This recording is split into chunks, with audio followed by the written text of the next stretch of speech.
Hey there everybody, this is Killing Cat, but you can call me Patrick. Trust me, it's okay, everyone does. Death Jr. 2, the sequel to Death Jr. 1, in every way. Everything about the first game is in this game. I played both of the existing versions on Wii and PSP this time. I did have a bit more fun with the Wii version, but it's unfair to call it entirely better gameplay-wise because my PSP run was barely functional. The PSP version is probably a bit more challenging as the requirements to get through a good few of the areas are different and it requires more combat than the Wii version. The Wii version, however, more slowly introduces enemies over time. At first I thought they were lacking or gone from the game, but their introductions are more evenly distributed than all at once. This was probably done to balance gameplay a bit better, or maybe due to the system and hardware differences when porting from the PSP. However, this leads to a slower increase in difficulty as the game progresses, and the only real struggle I had in the Wii version was at the end of the game or during certain bosses. It really did make it a lot easier. Don't get me wrong though, both games have their own challenges and ways to solve puzzles, and the Wii version is a bit more heavy on destroying objects to progress over the PSP version's combat focus. The combat focus in the PSP version did get monotonous, but at the end of the day, whether or not you like one or the other is probably a matter of if you like your combat platformers to be more combat focused or more platforming focused. However, I actually recommend against emulating the game like I did for my PSP version run. Nothing I could do could get this game up and running appropriately. Maybe that's just due to my PSP emulator being out of date. I do need to upgrade it, but maybe not, I don't know. If the Wii version is anything to go by, I can see what was once a great game underneath my possible mistake. So me and my wife did do the PSP version co-commentary together, and we had a lot of fun. The commentary is great, a little bit crackly due to audio issues that I don't know why they were there because I recorded them alongside another Let's Play. I do recommend checking that out. It was a lot of fun to do that, and we talk a lot of crazy crap and say a lot of strange things. But seriously, I ran essentially a challenge run on the PSP version. And also, the audio for everything is funky, not just our audio. I have no idea what happened. It's super cursed. That is part of why I did the Wii version though, and I was finally happy to play my favorite console on the channel. So in the PSP version, I played Pandora, and in the Wii version, I played DJ. Out of both gameplay styles, I actually prefer Pandora for this game because there's a heavier combat focus. But DJ is a more balanced character to play as throughout. The platforming in both games is smooth and mostly precise, disregarding my issues with the PSP version. In both versions, the controls work well, running with little to no issue. Yes, even the Wii's motion controls are actually really good, which drives home the point I always bring up that if effort is put into the Wii's motion controls, they can be amazing. It's just that most companies didn't, and treat it as a cheap cash grab because it was so popular. There's a few floaty bits when I'm playing as DJ, but Pandora handles more heavily. This makes sense because DJ is a skeleton with asthma, and Pandora is made of real flesh and bone.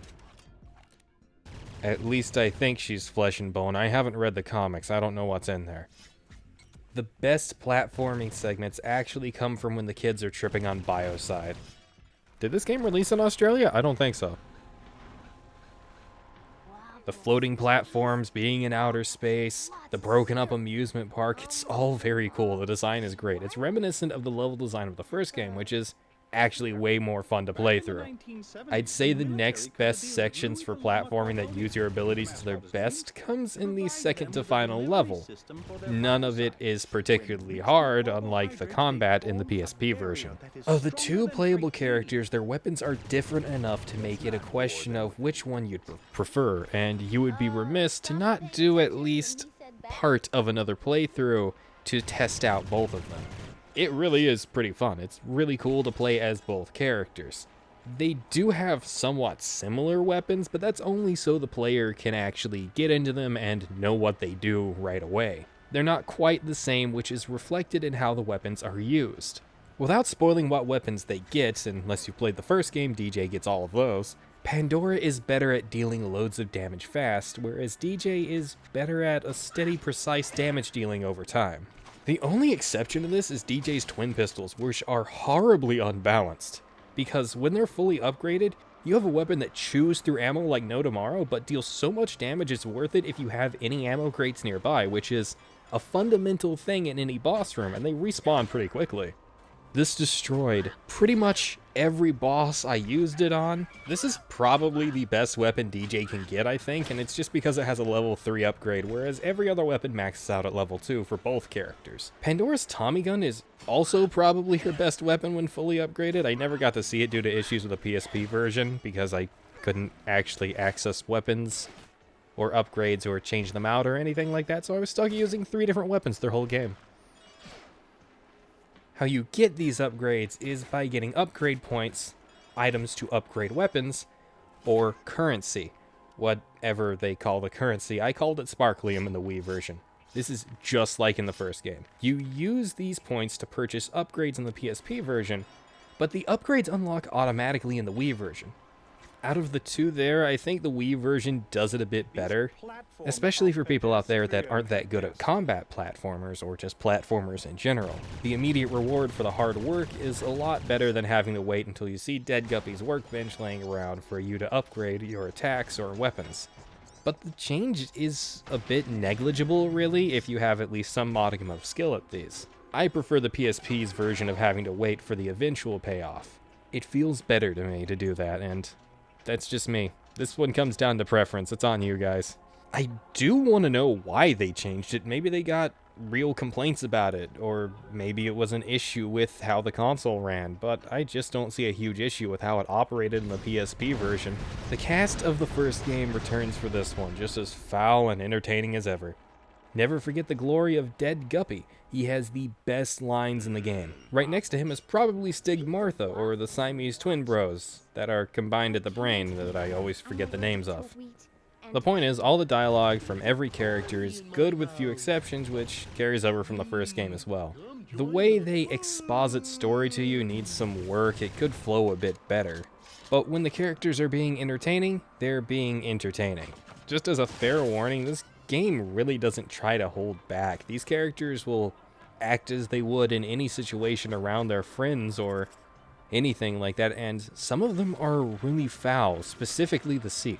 Now, the Seep is genuinely a truly foul character in every way.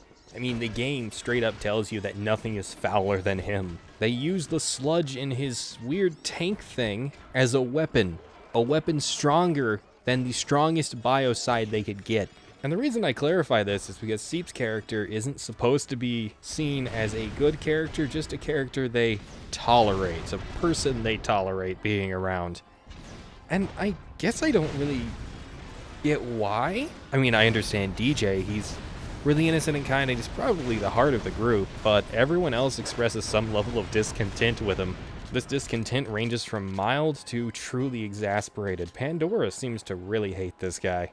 The password to get into their hideout is probably something weirdly sexual because it's implied to be that. Seep is one of those intentionally terrible characters because it makes not only every other character better, but it also highlights that the Seep is the foulest thing that could exist. Seriously, if he wasn't confined to that tank, I figure he might be a boss in a later game, but, well, there's only one more game, and I haven't seen that one played at all yet.